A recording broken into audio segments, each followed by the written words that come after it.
welcome back to Deck Wardens. I'm your host, NPC Whisperer. Let's talk about some disgusting mono red combos that are going to make you lose your friends in seconds. First of all, let's start small with a 2-card combo that wins games with infinite copies of one creature that strikes through infinite combat. And we're talking about Godot, Bandit, Warlord, who combos with Helm of the Host. When Godot enters the battlefield, you'll tutor Helm of the Host into play and then equip it to Godot.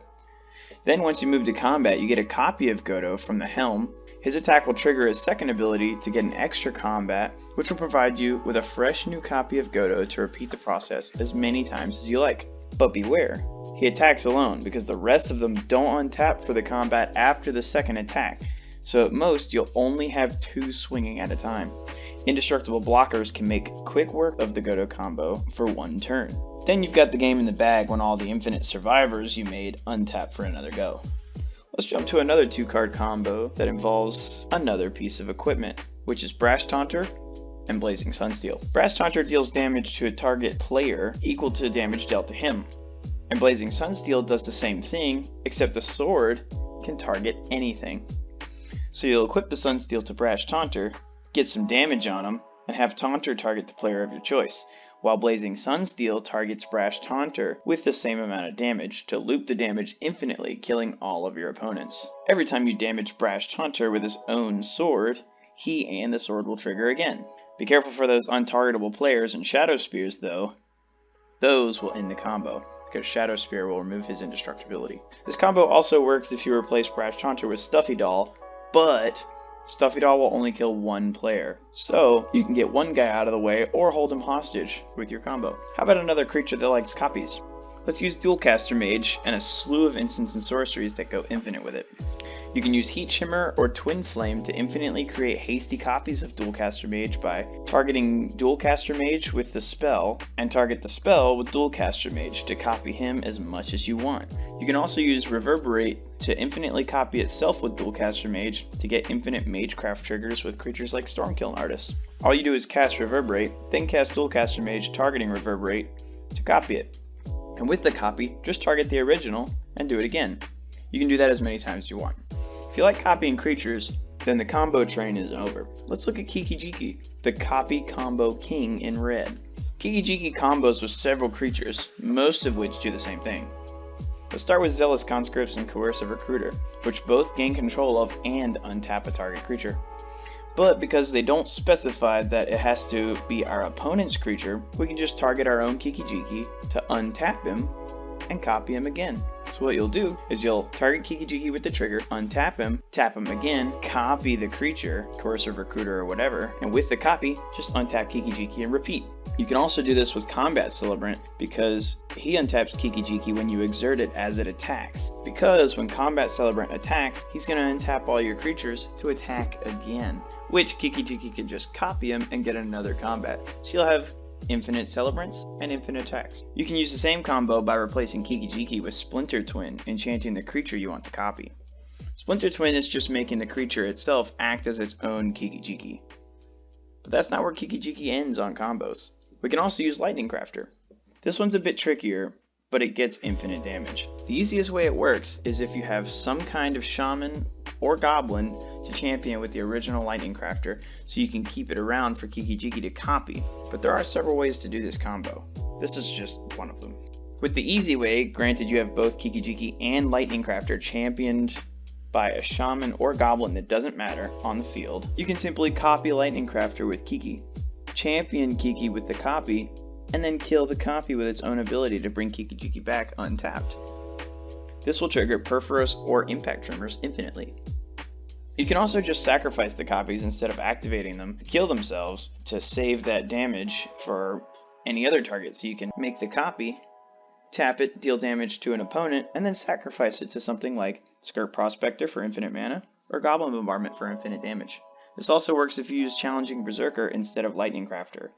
But just be careful because the Berserker doesn't have a way to kill itself, so you'll probably have to use a sacrifice outlet. Of course, you can use colorless sacrifice outlets like the altars, Altar of Dementia for mill, or Phyrexian Altar and Ashnod's Altar for mana. Another way to use Kiki is with Hellkite Courser, but only if Kiki is your commander.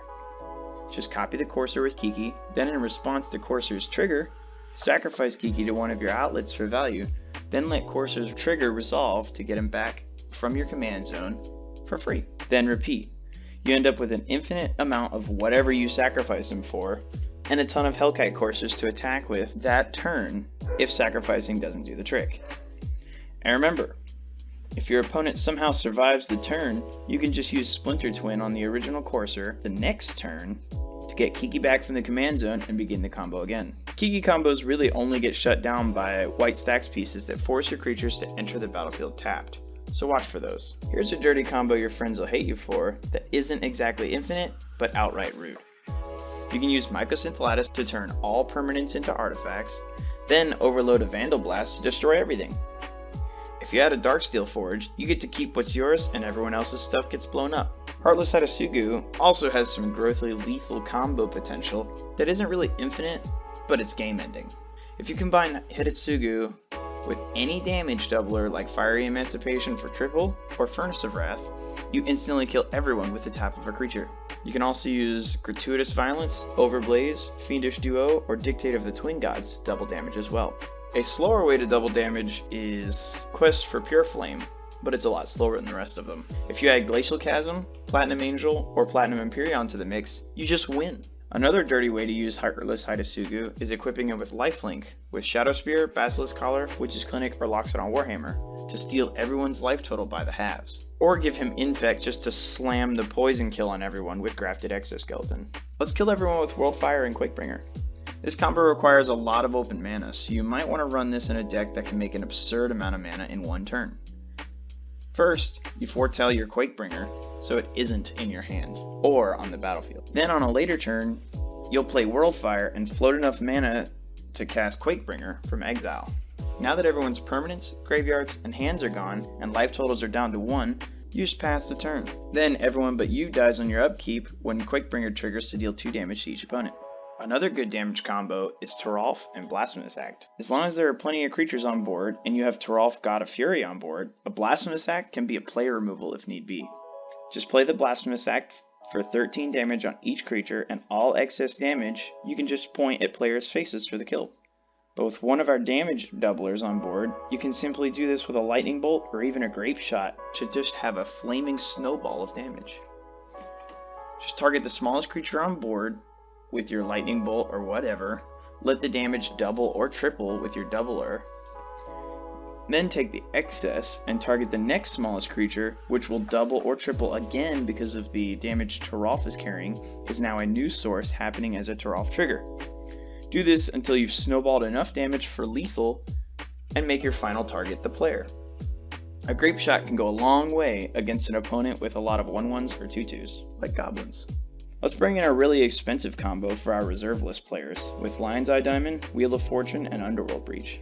This one is going to wheel down until you hit a win combo, or until your opponents run out of cards to draw. All you have to do is first cast Lion's Eye Diamond, or LED for short. Then cast Underworld Breach. Finally, cast Wheel of Fortune to fill your hand and graveyard. Don't have cards you feel will win the game yet? Sacrifice LED and discard your hand to replay Wheel of Fortune from your graveyard with Underworld Breach. Then, replay LED from your graveyard and repeat the process. You can just keep wheeling and wheeling until you run into something you need. If you have Jessica's Will, you can cast that for bottomless mana because you keep refilling the opponent's hands. And you can recast that as much as you want as well because of the Underworld Breach. Then just cast one of your other combos and win the game. Let me know how you liked the video, and let me know if there's any combos that I missed in the comments below. And if you want to support the channel, feel free to like and subscribe. You can also support by visiting us on Twitch and joining our Discord server in the description below.